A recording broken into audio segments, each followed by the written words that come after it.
admitted to suffering from anxiety, depression, and burnout as a result of the relentless pressure to succeed. Success in K-pop isn't just about talent, it's about survival.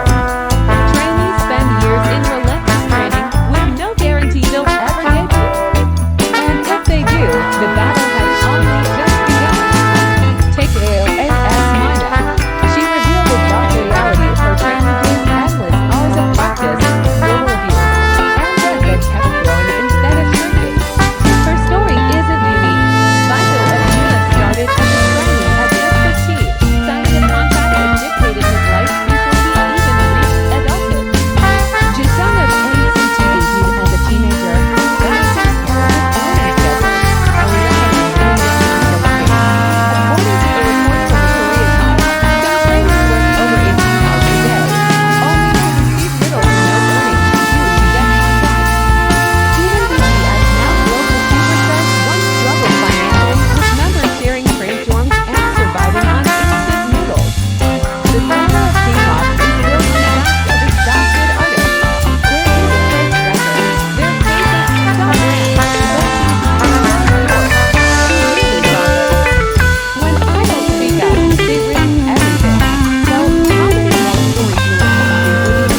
including It's not just about the long hours or unfair contracts. The mental and physical toll on K-pop idols is devastating. The pressure to be flawless in every performance, to always look perfect, and to meet impossible expectations push it many generations. We've seen it happen idols collapsing from exhaustion in performance, barely able to finish a song before being left off-stage. This isn't just an isolated incident. Many idols, especially minors, develop eating disorders to maintain unrealistic body standards, suffer from chronic fatigue, and battle severe mental health struggles. The relentless scrutiny from fans and the media only makes things worse when you take one big fluctuation, and their attacks online further fuel their anxiety and self-doubt. Lee Ji-yoon, known professionally as IU, debuted in 2008 at the age of 15. Despite her success, Yu faced significant mental health challenges. In a 2014 appearance on the talk show Healing Page, she revealed her battle with anxiety and eating disorders she developed due to anxiety and self-doubt. IU described episodes of binge eating followed by purging, highlighting the intense pressure she felt to maintain her popularity and success. Her openness shed light on the mental health struggles that many young idols face in the competitive K-pop industry. Another example is the Trainee executive, who hovers between the industry and content. They later filed a lawsuit against their agency, some entertainment, citing the expensive nature of their 15-year contract, which heavily favored the couple and left the artists with minimal profits. At the time of their debut, the members were between 15 and 17 years old. This case highlighted the exploitative practices within the industry, especially concerning young idols. An article from the Franklin Post published approximately 1.1 years ago discusses how these young minors in K-pop can lead to significant mental health challenges, including depression and anxiety. The entertainment industry thrives on perfection, but at what cost? One of its most unsettling realities is the sexualization of young idols mimic an ideal that was never meant for them. They're placed in revealing outfits, trained to exude sensuality, and marketed as objects of desire, despite being barely teenagers. This isn't just artistic expression, it's a calculated strategy. The industry profits from their youth, commodifying innocence while eroding it in the same breath. And the pressure is relentless. These performers are conditioned to believe that success demands compliance, that rebellion means irrelevance. The question remains, how long will the industry continue to exploit childhood under the guise of entertainment? And at what point does society demand change? New Jeans, a girl group, had one of their songs, Cookie, receiving criticism for its perceived mature and sexually suggestive undertones, especially since the members of the group are very young.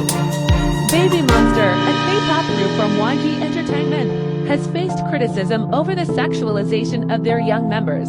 especially Chiquita 1516. Concerns include revealing outfits, suggestive choreography like twerking, and body zoom shots in performances like Billionaire. Fans argue this is inappropriate for minors and raises ethical concerns about their treatment in the industry. In the K-pop industry, minors often face unimaginable pressure and mistreatment, with many forced to stay silent due to the idol-driven contracts and threats of retaliation. This culture of silence is one of the most disturbing aspects of the industry, where idols are treated as commodities, and their voices are silenced to protect the industry's image.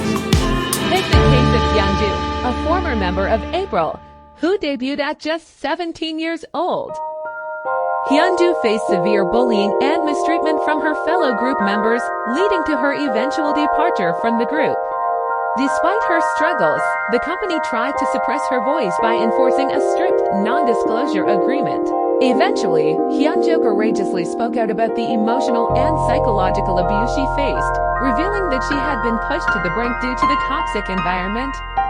Her story is a tragic example of how minors are often trapped in silence under the control of their agencies, leaving them without a way to defend themselves. Another case involves Guhera, who debuted at the age of 17 as a member of Kara.